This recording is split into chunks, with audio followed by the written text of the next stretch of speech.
Where did my exported videos go on CapCut Mobile? When you export a video in CapCut, the app automatically saves it into a specific folder on your device. By default, CapCut saves exported videos to the Photos app, either in the Documents or CapCut folder depending on your settings. To locate your exported video, open the Photos app on your device. Search for the CapCut album or CapCut folder. Inside, you should find your exported video. The file name will match the one you used during export.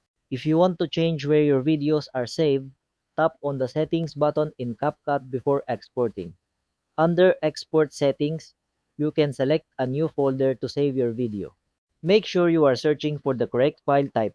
CapCut usually exports videos in MP4 format, so look for files with the .mp4 extension. If you still can't find your video, try re-exporting it. Occasionally, a glitch may prevent the file from saving properly, but re-exporting often solves the issue. Thank you for watching.